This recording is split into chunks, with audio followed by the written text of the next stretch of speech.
Taste the Daily.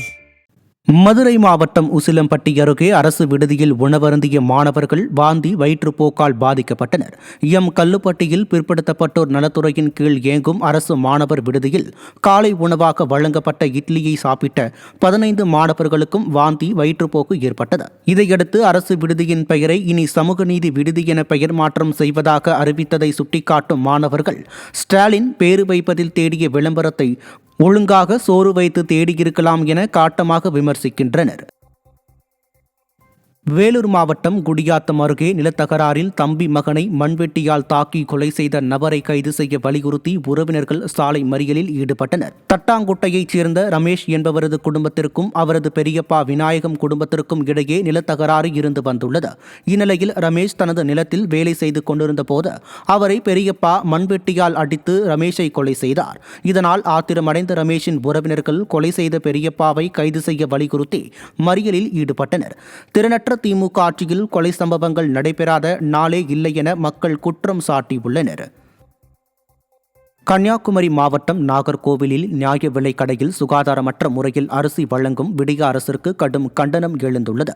Vadasery, ஒழுகினச்சேரி நியாய விலை கடைகளில் அடுக்கி வைக்கப்பட்டிருக்கும் அரிசி மூட்டைகளை எலிகளும் பெரிச்சாளிகளும் சேதப்படுத்தி அதை உண்டு அதிலேயே கழிவுகளையும் இட்டு செல்கின்றன.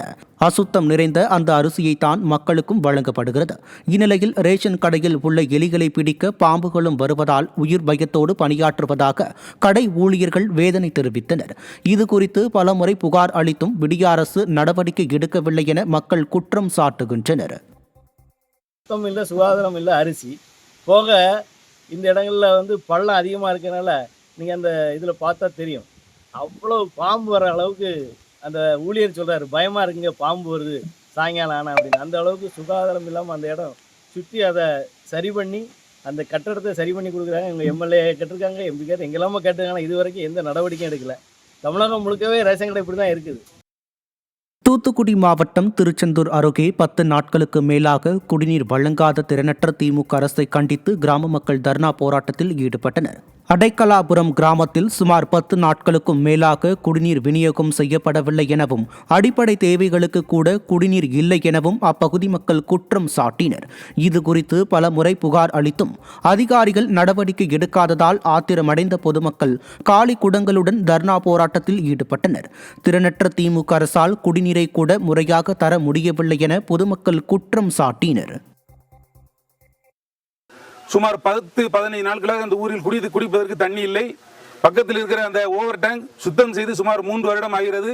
மீண்டும் ஒரு வேங்கை வயல் இந்த அடைக்கலாபுரத்தில் உருவாவதற்கு அரசும் காரணமாக இருந்துவிடக்கூடாது. அரசு அதிகாரிகள் அலட்சிய போக்கினால் இன்று இந்த அளவுக்கு மக்கள் 1-2 போராட்டம் கூட சொல்வதற்கில்லை. தங்களுடைய வாழ்வாதாரத்தை தேடி வாழ்வாதாரம் வேண்டும், குடிப்பதற்கு நீர் வேண்டும் என்பதை வந்திருக்கிறார்கள். ஊரை சுற்றி இருக்கிற ஆட்டு தொட்டு மாட்டு தொட்டிலாம் தண்ணீர் இருக்கிறது, மாடு தண்ணி குடிப்பதற்கு மக்களுக்கு தண்ணீர் இல்லை.